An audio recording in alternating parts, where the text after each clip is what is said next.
DG Stéphane Congo Balamwange Congo ya Lumumba Congo Tafachi Beton Tango ekoki oyoyo Tango ango yango yo ekoki Tolanda kango Papa Stéphane Balamwange Oyeye.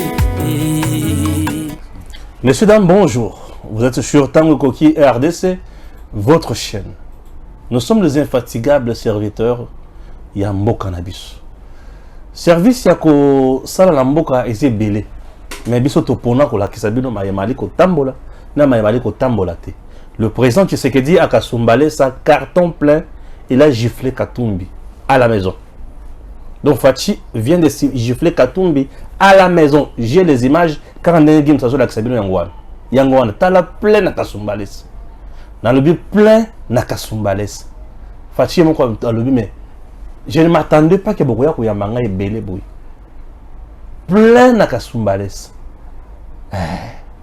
Aye ko beta Katumbi bambata na Kasumbales. Katumbi siko pour vendre ta kimia atindi batuna ye kamita tu revêt diakese. Na mosusu baye a pour déposer dossier naye ya candidature. Mais dossier yango ya mbata. Balobi na dossier na bino. Ba originaux exacté. Ba document certifié exacté. Donc ba sali ba photocopie.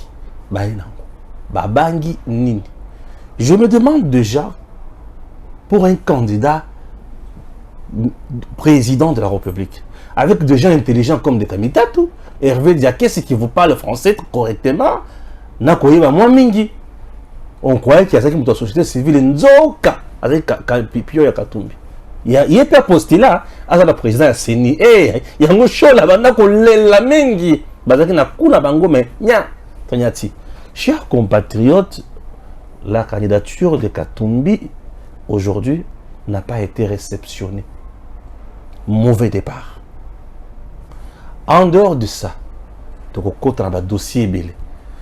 Bandeko ya corridor, ba beninga les soso batindelinga ba kambwao. Na ministère ya industrie kuna on donne ba prime déjà à 73 000 francs. Julien Paluku a opé sa bateau prime à 73 000 francs. Fachi Beton. Le peuple d'abord.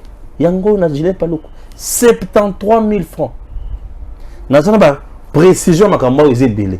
Yaya, mais avant toute chose, vous devez retenir que la princesse Adel Kainda Maïna, na Sandoa, liboso ya batu, basenga kayeke, bankona na bango, ezotambola malamuti. Amemi Sandoa na Kisasa.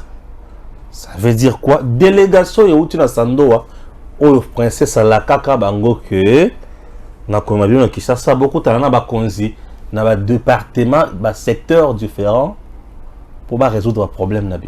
Les lois, il y a un président, il y a un ministre de l'agriculture, il y a un kitok, pessima, il y a un bango, à Sololi, en ces termes.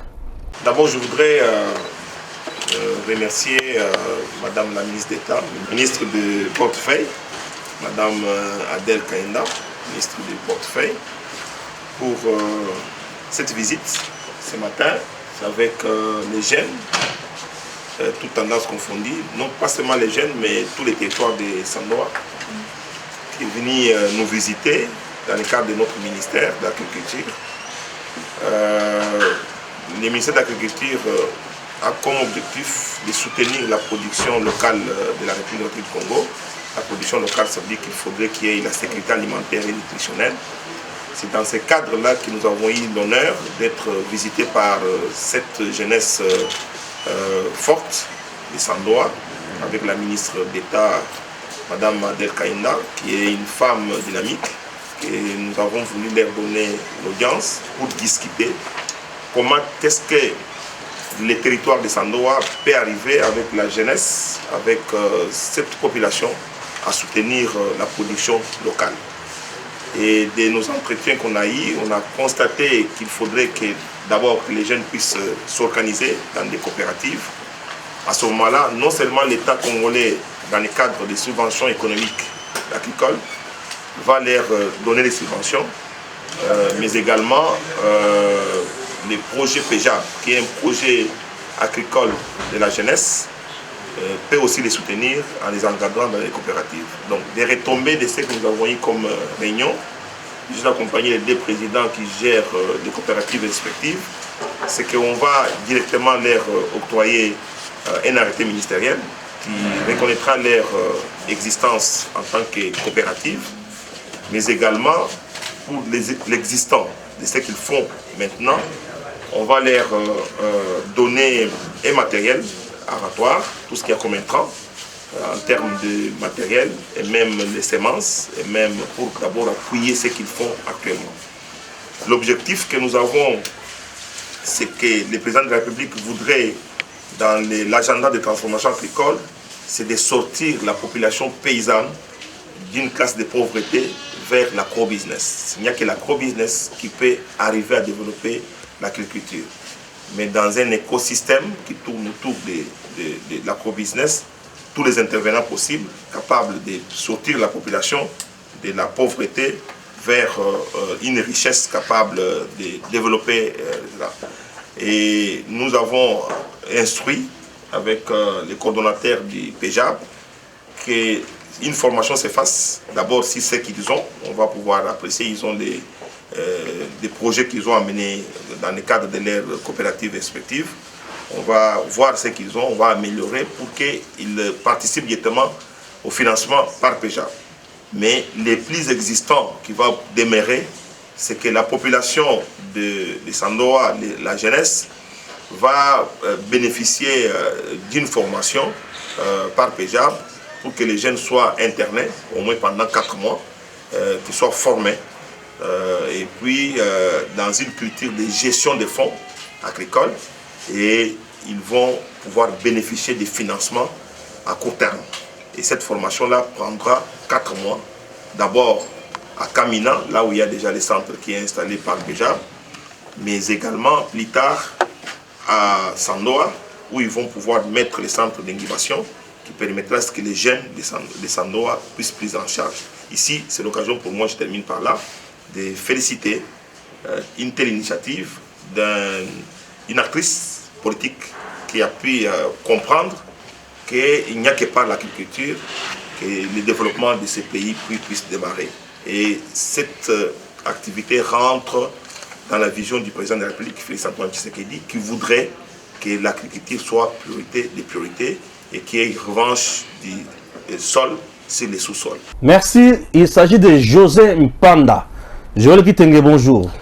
Bonjour Ndeko Stéphane, Mbote, merci. Na équipe technique au Peba Kosala Musala Malam Gimsi Lokumbu. Très bien. José Mpanda, ministre de l'Agriculture, a une délégation à Sandoa, plusieurs couches baillées pour nous sur la Makambo au Italie, agriculture, kuna, le bazan a vision à Mokonzambok. Mais ils ont promesse aux princesses à la Kaka Bango Liboso, il y a foule. Mais à quoi qui encore? Et ça, c'est vraiment un signe honneur et malamu, puisque leadership peut leader, ils ont à l'obaka persali.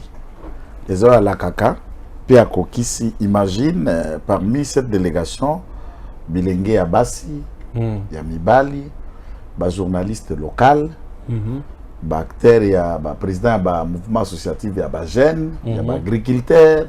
Pour le reste, à quoi comme Olongo, Mutuna Bilangane, na Sandoa, na Mbako, Olongole na Kaembe Muko, le thé, on me met qui ça. Nabatu Akafankumba. Nabatu Akafankumba, Olongole na Kafankumba, mais qui ça peut okutanisi na ministre sectoriel pour que ma kanisi na bango ba coopérative, c'est ça dans la coopérative na bango zo agrément pour que bako kako bénéficier na ba financement peut pas développer pour en nini Tolongwa na insuffisance alimentaire na Katia Sando. Et comme nous pensons et comme nous le disons aussi, Bandegwana baza pe parti na été. Les gestes moko munene. Et bien la leader ba pe na ba territoire au place Bauta. Ba jeune pe na ba territoire na baza bourré plein de talents na ba initiative na bango songolo mais azozanga ka boostage muto ko connecter là où il peut obtenir un franc pas développé Et c'est pour le bien-être. Et l'État a son premier forfait, princesse. Assis à même les sous notable, il y a Sandoa et pas il y a président. Bapesaka président éléphant na boîte. Ça, c'est encore un autre signe. Ouais. Réellement, ce sont ces éléments les reporter achetable. Éléments dans les reporter achetable. Puisque c'est la représentation. Il faut que tu mettes la représentation à Sando. Bazongi, Katina Bango, petit-fils Netingai, Kitenge Joël, cadre IDPS. Namoni, ba combattant na télémaki na bango na parlement debout ya Sandoa. Oui, baza. Ba parlementaire debout ya Sandoa, ba yé. Pas pour baza na kati aldek baye puisque ce sont des jeunes de Sandoa. Ouais. Quelle ouverture d'esprit. Parmi les délégués baza wana, un journaliste local qui est aussi le président, il y a jeunesse, il y a Sandoa. Le petit-fils, il y a Koko, il y a Tchombe. Il y a Tchombe, il est là. Ouais. Dans la délégation. Ça, c'est le symbole autour pour encourager, puis nous saluons l'initiative et le délégué Bazanga Kina Maloba. Combien le remercier? Bazal logé na Kinshasa dans hôtel 5 étoiles. Dans les conditions qu'il y a, si mana séjour na Bango il y a plus d'une semaine, bakozonga na Sandoa pour aller chacun coévrer na domaine na ye. Baouti à plus de 2000 quelques kilomètres. Je vous dis, nous saluons les gestes et nous félicitons la princesse, même dans la même initiative. Au moment où l'église, elle n'a pas choisi des gens qui partagent la même foi naïe. Donc, baï méthodiste. Ake na baï kimbangu, ake na baï nzambe malamu, ake na baï pentecôtiste, ake na baï gerengazi, ake de part et d'autre. Et même chez les catholiques. Même na katia catholique, tu n'as qu'un fankumba. J'étais là, tant que tu as bakaro. Tu sais, lorsque tu me parles de Kafankumba, Gims doit s'offrir avec ses montages.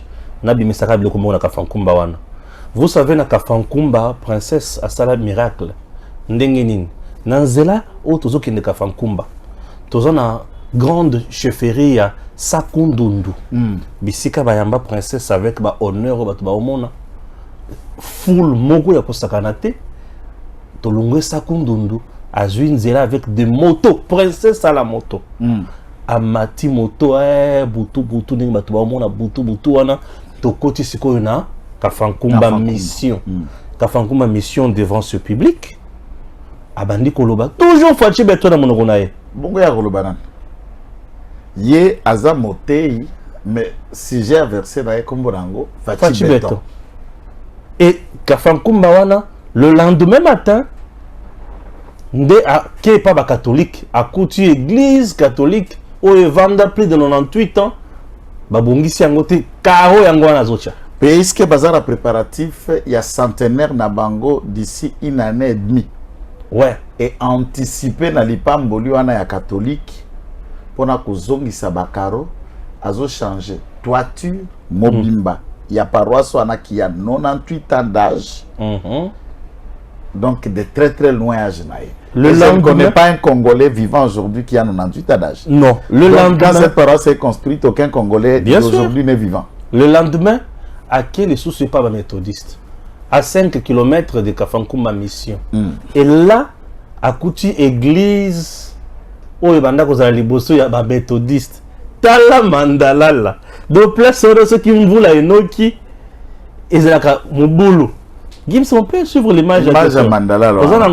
Oui, merci beaucoup. Même au reportage de la place ça peut aller. Voilà, suivons d'abord cet élément et après ça, ne tokuma malango on église ya sika, ndenga yeko tongango ne basambela ki pour la princesse, ndenga kati ruban, ndengi ambiance zalaki na église ya Kalabo mona, na église ya sika ndengi zalaki. Formidable avec la princesse Adèle Kainda Maïna. Nous sommes à Kafankumba. Kafankumba et pas wapi. Princesse Adèle Kainda Maïna à Tongi, église Yassika. Chers compatriotes, regardez d'abord les conditions dans lesquelles les fidèles priaient le Seigneur Jésus-Christ. Batoazo vandana ban ya boy. Tala gim senga zola ksayangwana. Donc ban moko batie boye nzete kaka na mabanga pembeni.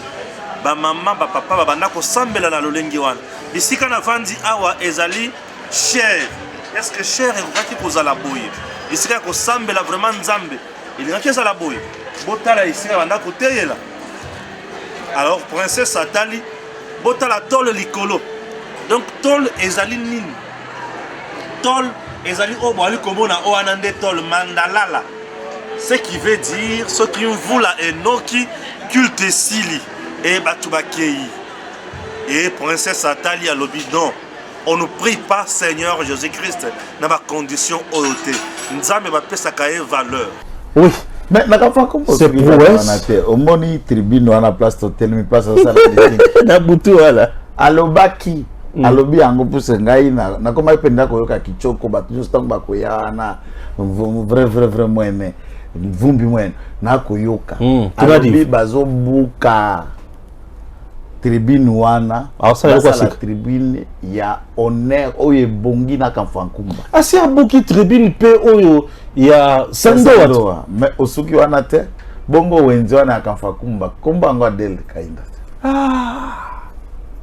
wenzi ya Kamfankumba wenzi place ba ko teka wana tala faso salela kibango tala wenzi wana wenzi wana ye siko tonga yango lelo te ndako mora pletango ba ko makombo ba ko mango honorable ça veut dire azalaka na député bien sûr ministre kutute ya lelo pété donc na Kamfankumba wana balie yo ah oui ologi princesse et à Kamfankumba nous avons le Tchokwe conservateur wana c'est ou rien bango bavandela bokoko tradition et assistance. Le lendemain, tozwi nzela po tokende na Kayembe Mukulu. Na Kayembe Mukulu tokenda na mona nanu te meeting ya 1h du matin. 1h du matin bana na mikolo mwana liboso kikata mboka puis biso tanoke na moto neti ba éclairer. Ozoko leka puis muto liboso abimi azoko tuna wana nani abisi nani bino kuchi bisa baka nawe etanga bikaranga benini atunu biso ni nini na bino Adel Kainde kana Kainda ukaneza Kainda ukaneza wana mbangu ala tanga beti Kainda donc na lingala Kainda ye wana aye ezaki impolite c'est bana mike Kainda ukaneza kuna babenga kena kombo msute Kainda ukaneza ata mama batia kate yaya Kainda ukaneza Kainda ukaneza j'ai senti l'affinité bango affinité bango c'est direct na mwana muke boy so azokanga Kainde na Kayembe Mukulu le lendemain aussi à Kayembe Mukulu to comment place sur le 3h na Kayembe Mukulu asala pe meeting liboso ya bato foule ya kosakana te et en tout cas ça c'était un élément aussi important mais basio na été mais bato balingi na Kayembe Mukulu soki okomi kuna bazo soki Adel azaki déjà oyo kusani mais Kayembe Mukulu le chef coutumier na Kayembe Mukulu akoma ensemble na mwana na yana ya mobali wana akwa memba koma pe sima wa memba Olivier Kamitatu ba malette bakoma na ensemble c'est papa na kata kuna te population alobi ye alobi tengai naza princesse je vais aller honorer le chef na okende population alobi te tokotere manona balabala wana rompe ogokende kuna te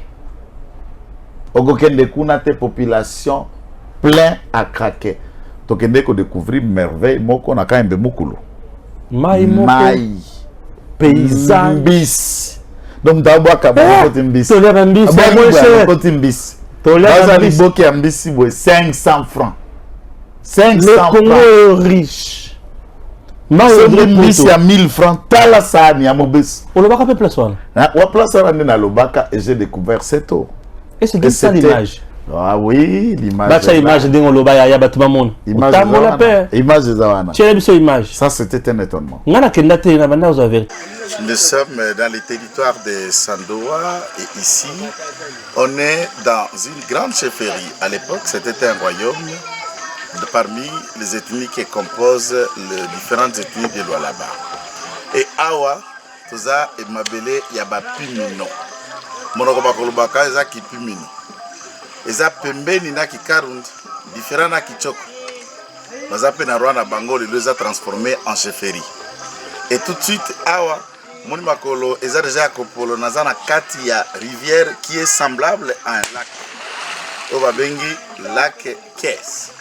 Puisque ebi kotoyo batiaka ba voyelle de thé tant chez le Rund et autres et ça fonctionne en tant que tel. Nous avons traversé ce territoire qui est presque 225 km². Le plus grand territoire du territoire de Lualaba. Mais la question que nous nous posons, en regardant la géographie, la superficie, la longueur de ce territoire, pourquoi ce territoire doit avoir un seul député? Est-ce que c'est à la CENI de répondre? Est-ce que c'est aux politiques qui se sont mêlés de répondre? C'est la question. Entre-temps, le territoire de Sandoa avait 2 sièges au Parlement national. Par quoi et pourquoi aujourd'hui le territoire de Sandoa n'a qu'un seul élu? Pour découvrir ces merveilles de la nature, je peux vous dire que le Congo n'a pas que du cuivre, de l'or, de l'étain, de lithium, il y a plein. Avec une légère facilité qu'on attrape le poisson. Sans technicité, sans autre méthode, et nous mangeons bio. Les enquêtes.com dans la rivière Kies. Suivez la beauté de la nature et comment les jeunes y vivent et les riverains. J'ai envie d'y rester ici. À tout à l'heure. Chers compatriotes, wana makambo yoso esalema kaka na province ya Lualaba, mais sikoyo Sandoa na ndenga kati totambola. Sikoyo Fachi Beto analite. Ah non. Akiti le béton national. Aki wapi? Kasumale sa bisika tokendaka tolakisaka bino makambo. Bisika tout totambola Fachi Azolana. Non, ça veut dire, il faut préciser bien de que Stéphane. Tout ça qui déclaré. Toke kotala ke Trafigo atongi bâtiment ya sika ya douane. Ba entrepôt et vandi on a plus de 2 ans inauguration. Et Fachi va inaugurer ça. Fachi ayoki biso. O bango ba oloba wana onga inga Fachi ayoki biso sali. Tout le monde lobby. Batu bake ba ebisi Fachi a résilier contrat a pousser ba longola Trafigo na Kasumbale ça. Apesi bango période apesi batora ba yiki ko 5 to na tina otanga ba komora bango lelote. Boko sala tina ka ote habité. Laissez-les. Et les lo place tozolo ba. Makambo na Kasumbale ça andimi Trafigo akende sala makambo kala bambushi. Ouais. Et cette femme a accompli un travail, Madame Ali, bien sûr. Accompli un travail extraordinaire. Ne pas que ko inauguré sikoyo bâtiment ya sikawana. Ya douane. Ya douane. Tola kisango. Moussa le salame pas ya congolaise. Voilà. Ya nous sommes fiers de Moussa. Et toko tali ngambo na biso kwa Kasumbale sa Elie Zambi façon. Tala plein la Kasumbale. Tokati sana yo na Guinness. Tala ngambo kuna matiti Zambi or Zambi na zalaka likolo. Oui. Parce que façon ba moderniser ngambo na biso asuka kaka wana tako kende tina côté ya Sakanya. Abenogire route pepor sec ya Sakanya. Ba congolais kaka na collaboration na ba chinois et ça la melo kwa mutindo wana. Et population ayoko yamba Fachi. Ba gifle katumbi na kati ya Lumbashi. Tu voilà, ba ko gifle ndenge puisque bon, peut-être pour ça gifle yembata mokolo. Pour ça qui pembe na mboka na bangote. Ah, Zambi kaka na ngambo kuna. Fachi ko bete na katumbi pembe ya mboka na bango. Pembe ya mboka na bango na Zambi ba osala ye pembe ya mboka na bango. Abi boye bisamona na bino ya bomoni. Boye bisamona na bino bitala mkolo mboka ayewa. Yemo Fachi alobi nandimaki te akeyo. Et puis, il y a une délégation, tout ça, le reste, et c'est l'accident. Population, moi, je suis tout le monde qui est là. Béton a zongité. Béton a capitulé, tu as vu avion, tu as vu au Kende, tu as vu à Makolo Yangoana. Nous sommes nini. Les attaques. Les attaques. Il y a Katumbi. Ndoki. Il y a un préparé accident. Ce qu'on évite. Ni tout camion soit va remplacer va somber muto akufité quelques blessures légères il n'y a pas de mort puisque Fachi aza nzambe là aza kotambola aza cortège ya Koundé Bembete lui c'est le cortège de la vie la renaissance du Congo c'est avec Fachi. Oh papa moko gabo ibi loko wana zolo babongo. Oh papa Mukwege aza novice na politique. Il n'a jamais fait une preuve lokola politique. Lokola médecin, ngana ko conseiller aya na CV nae ba ko engager na mama Yemo, mamne ba aussi sa bâtiment ya sikawana, aba na ko s'occuper la département génico na kati ya mama Yemo. Pona likambo etali politique. Atako baluba ko musala pe kwanga.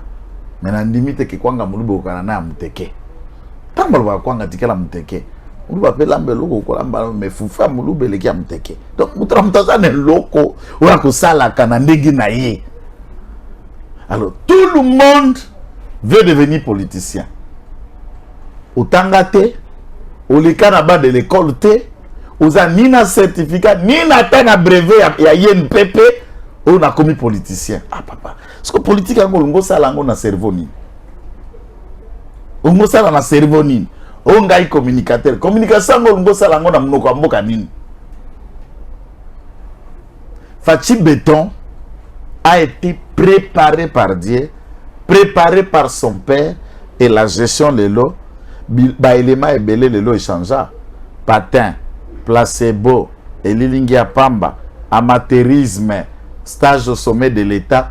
Oyoka liso ba phrase wana évident puisque tout le monde est face à un bon gestionnaire. Tout le monde est face à un bon communicant. Mutunyo saza face à oyo na bolingo ya mboka et il est en train de prendre des initiatives réelles et vraies. Mukwege anaza ba courage. Omoni loko ni na omona Mukwege. Ndeko Stéphane. Na omona ka loka docteur Kashala. Batu ya moins impression. Impression docteur Kashala zala candidat PPRD. Yes solo. Mukwege ndenga zabe c'est Katina Katumbi. Oh, yo yebite. Non, on a évité. Mukwege Katina Katumbi. Candidat Katumbi. Candidat Katumbi, c'est le plan A na plan B. Nde bango so bazoko kende. Parce que plan B to ko aborder ante yo moko kokota kuna nani avant to kitala. Mukwege eza faux débat. 100 000 nae. Déjà ba nombre ya bato na ne ba kotua to calculer 100 ça fa nombre ya bato na mbadi et koti bena na seni et ko permettre seni à fonctionner na mbadi pour sa caution non remboursable. Mpepe ya pamba.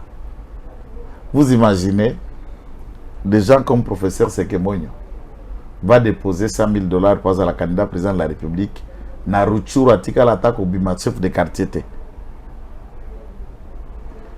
Swahili passe, Lingala passe, français passe, langue wa ibaramala mukaka anglais na Kinyarwanda. C'est impossible. C'est pas possible. Mais si quoi Katumbi hango? Katumbi hango? Mukwege tout ça est pemeni non samoué. Katumbi azui bananaye. Azui Dia Hervé Diakes porte-parole. Kamitato porteur de mallette. Namusus Christian Mwana Talako. Oya teka parti. Il pas papa na ya papa na biloko papa tikela ya teka. Ya kwa bana papa tikela kwa lupango moko ateki biloko nyoso bakomola bakomo Un enfant égaré. Bakomo futera na rai. Olobi? Eza bano batikela bango lupango na Gombe siko bakeko teka so bakomo futera na rai na paka. Basali na Grand Monde. Ndako ya Manzanza. Ndako ya Manzanza. Nde na yewa na nani? Christian Mondo. Christian Mondo. Papa abundani. Mando Simba père abundani. Adiki mwana mobo ya borema akamati eloko tata atiko keko pesa enzambien otekeli na omiteki yo moko Sonia papa ne chaque jour na tombe boni ne tingana sola kana bato bakenda papa na azo regretter makasi sikoyo leo tovandi namonika o ba dossier ya Katumbi bazo yango te Ndeko Stéphane tokochela bango video to yoka makamo bango moko tiaka ka extrait ndo tala bilongi ya batata misata en tout cas Soni vraiment Tcha. Tcha tu vas mona. Sigoyo. Non, nous allons battre vidéo. Comme vous le savez, aujourd'hui, c'est le dépôt de la candidature du président Moïse Katumbi comme futur président de la République démocratique. Notre équipe d'avance, qui travaille étroitement avec la CENI, nous a précédés pour amener l'ensemble de son dossier de candidature qui et conformément à la loi au complet. Il n'empêche que la CENI nous a prié de pouvoir, à côté des pièces certifiées conformes dûment au regard de notre législation, lui apporter aussi les originaux. En tout fair play, ça ne nous a posé aucun problème. Nous dépêchons une équipe toute urgence à Lubumbashi pour ramener les pièces originales. Ce qui fait que demain, ces éléments seront mis à la disposition de la CENI afin que la candidature du président Katumbi puisse être déposée au bureau de réception électorale. Comment Bakoki Koya na dossier ya candidat président de la République? Ça doit être un dossier sérieux. Et ce qui me paraît... Bah, il y a une photocopie. Non, ce qui me paraît maintenant honteux, bon, Olivier Kamita, tu es déjà sonné ici, puisque Naaj Nae, Azala ministre à plan, Azala président de l'Assemblée nationale, ma memela Katumbi Bamalette. Et puis, Neti, Salomon Escadel, Azala déjà na boloko, yen Azala ko remplir ba besoin ya Katumbi Mikolo, et pas à la sous papa. Et il y a la sous papa. Sikoyo, Hervé Diakes na saninga soni ona na yokate. Hervé Diakes avocat. Moi na Kyungo. Hervé Diakes. Moi na Kyungo. Hervé Diakes azande kona biso ya Congo central. Ah ouais. Aza avocat, mais avocat oyo ba PC ba photocopie libre. Azoya yo avocat, ça avocat ba papier. Aïe valeur ya papier, aïe loi. Donc atali loi électorale, atali ba condition na ba pièce signon sous ça ko senga manafseni. Et il sait en matière de dépôt de candidature comme ça, ba okoya na ba originaux, na ba certification, ya ba originaux na benga kango légalisation de tomber na certification. Mais tellement biloko nyoso ya Katumbi ba certifié kango na Rwanda yo yebi dossier na Rwanda na ambassade ya Congo na Rwanda d'après ba document, mais d'après enquête.com na Rwanda ezala bongo te ba Rwandais muza bengana bango ba kenda na ba cacher na biso ebele na ba pièce ebele eza ba bureau ya ba lega ba notaire en bilan o James Kabare ba kenda na bango na Rwanda nde Karina kenda ko certifier papa kurutu na bango wazala kana ba mikanda na ba cacher wana na ndako. Pourquoi on n'a pas produit les originaux? Puisque on a peur de quoi? On a peur de quoi? Nazokenda mais mayo za na ba dossier nyosote. Obosa na dossier beveragi. Na yebiti ba faussaire ya somo te batalo somo. Bazala bambata. Bambata babata la. Ça veut dire bambata l'original la copie et balanité. Babata la kambata. Il faut kamata jugement. Bakomi que makambo etali dommage intérieur 70 millions beaucoup exécuté en goté. Bakamati paragraphe nous sommes bana ba sauter ba sali traduction en anglais sans ces paragraphes pour exécuter un jugement selon Katumbi, mais pas celui qui est sorti dans le tribunal de commerce à Kolwezi. Le tribunal de commerce à Kolwezi de rendre jugement ba ke ko légaliser na Rwanda ba ko exécuter na République démocratique du Congo. Wana Katumbi. Siko seni za na Kinshasa. Hervé Diakes aza avocat awa na Kinshasa, mais bako kende ko certifier yango na Rwanda. D'après les sources, c'est ce qu'on voyait à produire les athées. Comment beaucoup tambola batata babongo na copie na yazalaka déjà ministre. Les deux bazala ba ministre. Hervé Diakes a travaillé dans la société civile.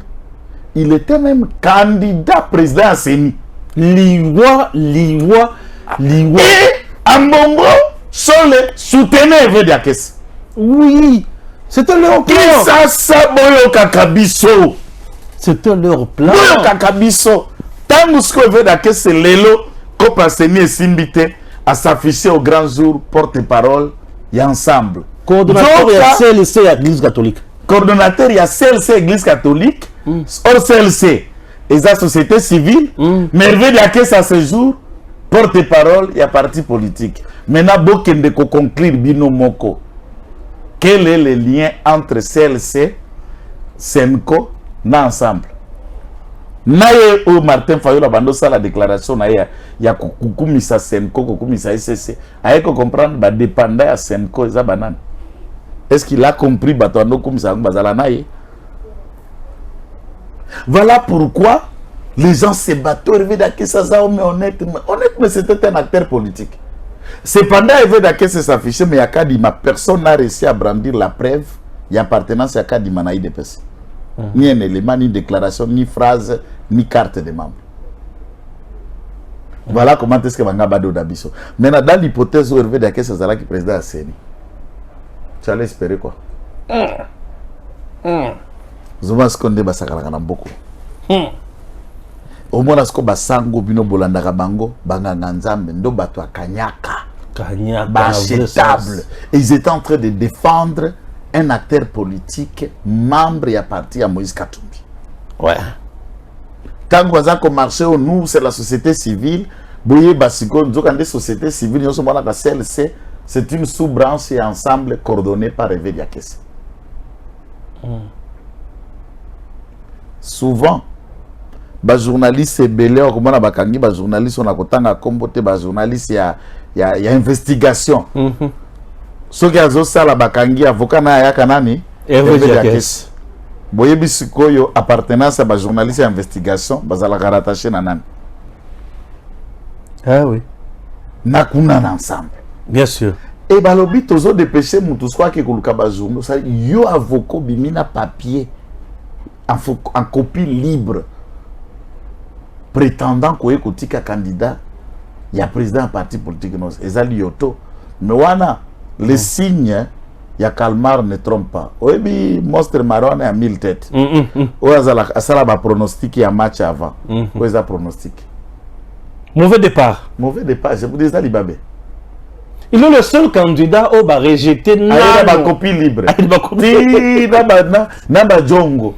Djongo, na Constant Mutanda azana dossier vrai na Constant Mutanda na ba original na certifié original na ce qu'on a évité puisque na au bon la poto c'est qui au le baki au leki wana c'est qui c'est que moi ti muto on a Rex Katadi aira ba copie aira ba dossier siko Katumbi aina ba copie libre batala boy ezata komona na bien te makomi il faut ba kanga kombo ezata Katumbi. Comment on a évité problème les années problème les années ba dossier original ça ba combo 8 okuta kotoyo Katumbi Danyanyo kotoyo Moïse alias Nissim okuta kotoyo Soriano Danyanyo Nissim kotoyo Moïse Katumbi kotoyo Katumbi Moïse. La conformité à dossier du point de vue des droits, c'est rejetable. Bomoni déjà qui Hervé Dakesse, Bassi va étaler déjà tapis, il y a rejet à candidature à Katumbi. Je vous dis, voilà, c'est d'après leur dossier. Aïe, que ça la communication pour rassurer, mais eza Sonia Moutako ina vélo. Ngai ndenge moko boy na zabwe, na ke ko déposer dossier. Na mutindo en tant qu'avocat initié. On a des apprentissages à sorcellerie. Moi, la sauce, c'est déjà kopumba, et puis quand masala, et c'est bimi. À quoi il y a ramabe, mais qu'est-ce que c'est que ça va passer à tes motos nassé. Pourquoi quoi est-ce qu'on a moto et sili? Et sili. Masala ngona ne simbite na moto za nassé bendi. Pourquoi est-ce qu'on est dans les boules à moto aussi batumbi zamba. Oh, ils a signe déjà. Il y a hécatombe. C'est candidature à Katumbi. Et là. En tout cas, candidature à Katumbi là. Et là, on va pièce originale exacte. Deux places en zone tourne. Est-ce qu'ils allient? Ce que tangi kuna na ba pièce, tout ça là déjà ba émission. Deux lieux de date de naissance. Où Katumbi? Oh, wapi na wapi? Il dit être né à Lubumbashi et il y a aussi un acte de naissance qui parle qu'il était né à Kashobwe avec des dates différentes. Ndenge moko na Ruberwa. Azaria Surubera yemoko abotami na Minembwe ayeko botama lisusu na Uvira. Bango baza bien. Na ebite bota makade fo bango. Baza bana oyo abimaka na Loboko. Ba combien acte de naissance? Ba battre abanditi ayebi misaloketo. Abandi sous acte de naissance de bazara bana. Parce que je ne peux pas comprendre moi na wali passe à péter. Obima ndenge wana na acte de naissance. Ba bota bango na ba intervalle ba jour. Mona moko abotama na Wabora mususu ange ko botama na allez non encore me revient ici à Manono ici na Manono Souka Otala pe ba face boye ba kokani te ompaka omususu ma jeune. On dirait maman leki na mwana kasi na ye. Maman leki na mwana kasi. De ba pasa o ya ni ya ba lende kanambe jumelle wana o Janet na Youssouf. Oui, et puis batu ya corridor ba benga kinga. Makamono solobaki wana olobaki la vérité belé. Na évité.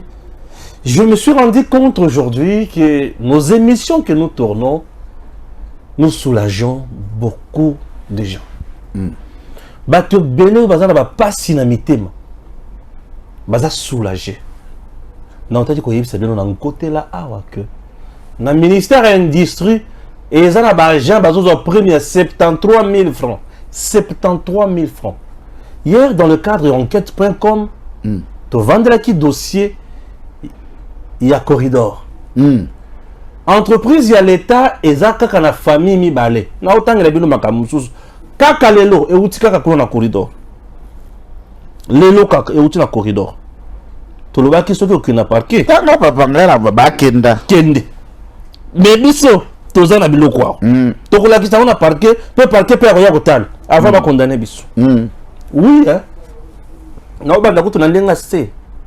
Te, na se esi matana banda likolo. Biloko ya enquête.com. Na boyo kutu koma kombo na ye. Na komika enquête.com. Alobi nini? Papa na ngai tozobakisa makambo na oyo bolobaki avec d'autres précisions. Et où tu parles là-bas? La fille du PCA, Linda Bassignize. Linda Bassignize. Bassignize. Bassignize. C'est comment Barandé? Aza Rwandais. Bon, Aza Congolais. Je sais comment Bassignize. Ah, le PCA Rwandais. Aza Rwandais. Ah, sa fille Linda Bassignize. Rwandaise. Rwandaise. Était DAF, directeur administratif et financier. 1. 2. Yoka. Son mari Trésor Gabwa était directeur de politique générale.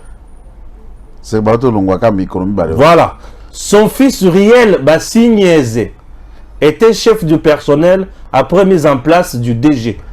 Il est chef général Mobali Amwana, finance Mwana, directeur de personnel Mwana. Ndakuna Bango Kakati. Et là Bango.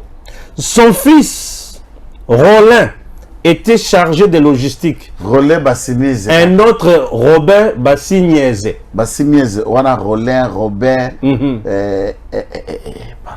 La femme de Rollin, Rachel, est chargée du social. Entreprise à mort, il n'y a pas au kilo. Là-bas. Moi, ce que je dis. Mais aussi, il y a ses neveux et nièces. Plein ici. Oh, le 2 GDA, le DGA plutôt, ses neveux aussi sont ici, parmi lesquels Francis Kabwe, qui montre les gens contre le 2G.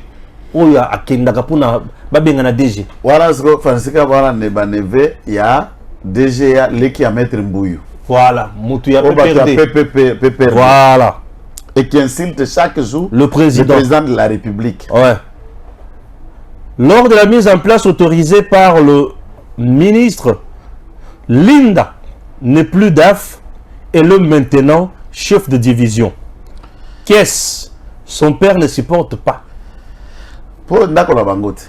Monsieur Bassignize, moi, il faut d'abord qu'on apprenne. Monsieur Bassignize, est-ce que Tamozota la Makamboy, tu peux te poser une question? Na famille na yo, corridor il y a développement d'investissement industriel. C'est un héritage familial. Francis, le neveu, il faut gérer au salon. Il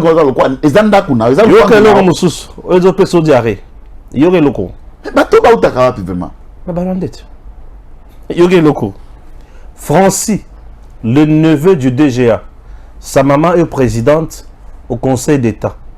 Il veut faire pression sur le chef. Oh, maman nae oaza présidente na Conseil d'État, madame juge à Conseil d'État topé sur un bot. Yeba ke baponaki pour comme juge, tozalaki nommé pour comme juge. C'est bon. Lokola na Congo, soko zuma portion de pouvoir et comme inda kwa famille langa boke Congo la na mboka boye na boton d'ici au détriment du plus grand nombre, vous allez faire pression sur le chef de l'État par rapport à quoi? Vous allez faire pression sur les DG par rapport à quoi? Yeba que nous, on ne cache pas parce qu'on a Koloba ou quoi il dépasse. Mais ce cas Bongo est un cadre de longue date. Imagine ma poste à Sima, conseiller spécial. Conseiller spécial du chef de l'État. Il y a président, il y a eu des PC. Yoka, il suffit d'abord carrière politique. DG, il y a corridor. Carrière politique, il y a déjà moi j'ai un téléphone. DG, comment on peut ça? Kanda. Ah, il est fermé. Ce que Moni Boye, c'est qu'Azam Moutoumoko, Azoluka, qu'on trempé dans cette histoire, ce sont des gens non violents. Et mingi, j'aime les internats, mais moi je n'apprécie pas Bana et Belo. Arata Kozasango. Ça, c'est le prototype à Bato Barata Kozasango. Carrière politique, il y a 2 G, selon nos investigations.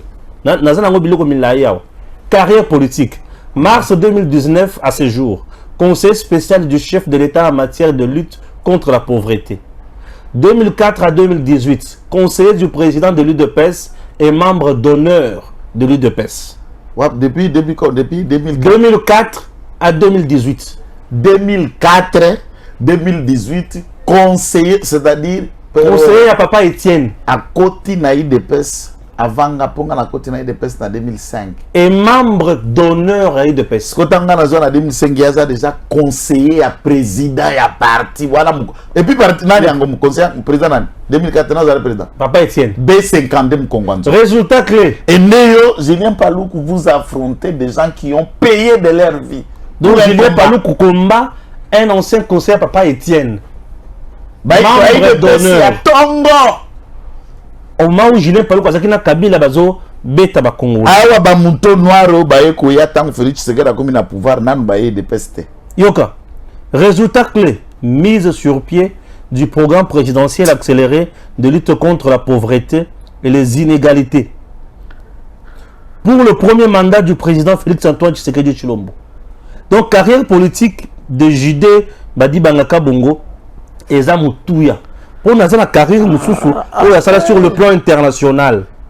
Ah, Nazibilo, quoi. Oui, bien, na yoka ki mutumoko akomelinga na butu. Pour demander, on a un corridor, tout ça parmi Bajan, tout ça, le 3 mois, tout ça, salaire, na bisugoyo. Déjà, Nabino, pourquoi il ne peut pas communiquer? Au te mettre à l'année pasteur. Déjà, corridor, ça pasteur.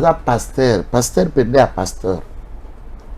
De Bassali Nzambe. Moussali Nzambe. Jésus a travaille. Un bon prédicateur, Moussali Nzambe. Ah, ça, la verset Jésus frappa.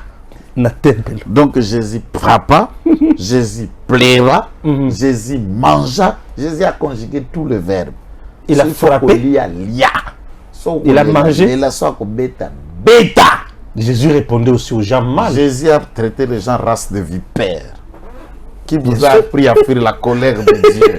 Cette race ici qui remplit la membre et la famille Sonakati, ils sont de quelle race? Ce ne sont pas des êtres humains. C'est la race des serpents. Ça, c'est le frère Branham.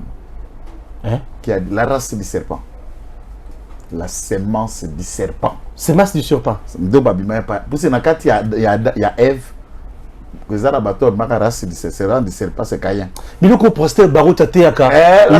dans l'église. Exactement. Ça, c'est la sémence du serpent. Ici, il n'y a pas l'ordre dans cette entreprise. Ne peut pas faire ça. Moussale à l'État, au Kamati. Et puis, on peut se mettre à poste, nous sommes commandement, famille. Yoka. Le PCA a sa fille, Kest, son assistante, Lisa Bassinize. Assistante, tout ça. Et puis, à un mandataire non actif, à un bureau, à tirer qu'on a vendu la communauté permanente à Katia Moussala. Mandataire PCA. À cause de la bureau, à Katia Kounate. PCA. Un PCA ne peut pas avoir un bureau dans quatre entreprises publiques. Au moment où il y a un bureau entre Jean-Marie Lukula Sina na DG. Jean-Marie Lukula Sina un bureau permanent, place on a billet, il y a un gérant. Papa, yo, il y a un jeton. Yo koya na jeton awa. Yo za la bureau awa te. Basunize yango wana. Botura sko basunize avant ya tangu bayaka na RCD Goma nda uti Rwanda. Avant uta Rwanda. Kuna na Rwanda sa koma tabalaye. Vous avez tout au Congo, et Mbongo ya Congo ne besoin que de financer ce qu'on a en M23 pour tuer à Luchuru, tuer dans les Massissi et dans l'Urangongo. Ndeko liaou o Kolanda biso. Maman na juriste ya Tongo et par la biso na IDPS, nous te qualifions du cerveau d'État. Il faut mobe comme bongisama en matière d'engagement dans l'entreprise de l'État, dans l'entreprise du portefeuille de l'État, dans l'entreprise publique, dans l'entreprise du portefeuille, à ce qui concerne Batoya Kombo Moko. Même temps que vous engagé, au monde yo basinuise, oyo basinuise, o basinuise, autant que basinuise 24 dans quatre entreprises Moko. Est-ce que cause à la normale? Et cause à la normale? Bon, va Congobani mosusu. Et tant que vous tirez bango sko bo Congola ni bo pesi bango ba poste clé, ça va être un combat contre les autres. Et ça ce n'est qu'un échantillon, c'est ce qui se passe dans quatre entreprises awa. Et loko wana esengeli to buka yango. Mais comme communicateur qui j'assume mon appartenance, il y a Parlement debout na lobi na bango. Jude Kabongo, IDPS et Abirekite. Blagwana Bozoluka Komeka, vous jouez avec le feu. Vous jouez avec le feu. Et Oyebi, confidence, mon angina salao. Nini. Guilé Niembo, comme cadre ya IDPS, au cadre ya IDPS, a Bengi Julien Paloukou na téléphone. Monsieur, nous avons en écho un rapport Macambonio sur le corridor.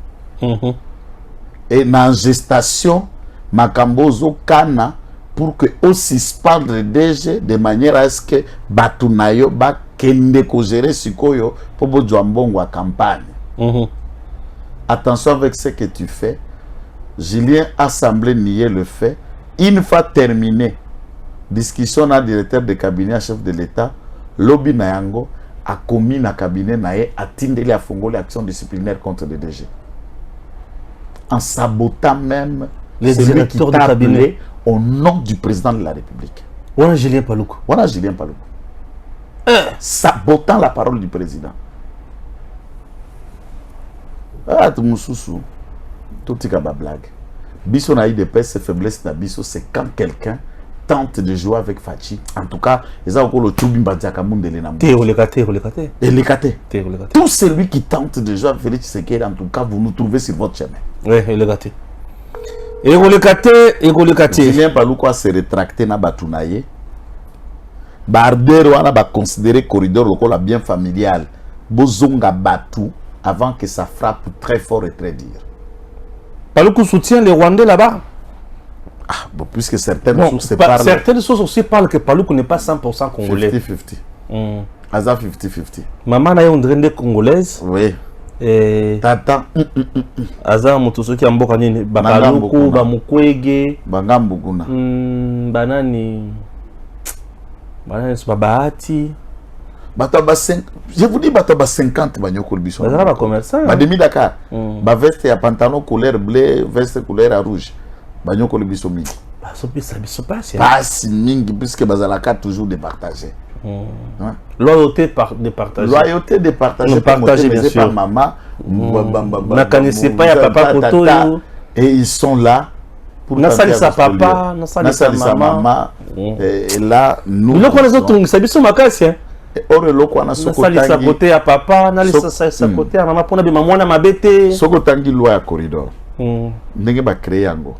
Makanisi ya mokonzi pour faire fonctionner yango. C'est pour que comme structure mususu pembeni ya ministère ya industrie puisque ministère ya industrie zalaka na city na munene FPI. Et loko wana et comme appelle moko ya ba structure puisque pourquoi pour FPI d'ici là tout est en préparatif et ils ont migré ils ont comme banque d'investissement. Bien sûr. Tant que FPI ils ont comme banque d'investissement et kolongwa na gestion ya ministère ya industrie et kokoma na statut na yango à part pour spécial financer makambo mususu parce que corridor nde ko jouer rôle local FPI eza structure munene boko pesa ngo famille moko kakate ou bien bato abireko baza non expérimenté te bato abireko ah non bazo trazamba na ba milice kuna bazo ya bakuna na kati ya parti politique na biso toza na bato ya mutindo nyonso bato ya mayele baza bato bayekola ki kelasi baza baope bazali na bango ni titre ni qualité ni niveau maza na membre toko saboter pe toko discriminer te mais s'il faut qu'on pesa mutu une portion à pouvoir pas gérer te faut ta la CV papa faut ta la merci beaucoup papa tout ce qui la kaka awa on parle tous les jours toi on a choisi les Congo nous intéressent nous aimons réellement les Congo nous c'est la patrie d'abord malamu toloba na biso ata basalelité mais tolobi pour tous les complices na bangote. Que Dieu bénisse la RDC. À très bientôt. DG Stéphane oh, Balamwange Congo ya Lumumba Congo Tafachi Beton Tangwe koki yo yo yo Tangwango yango yo ekoki Tolanda kango Papa Stéphane Balamwange oh yeah yeah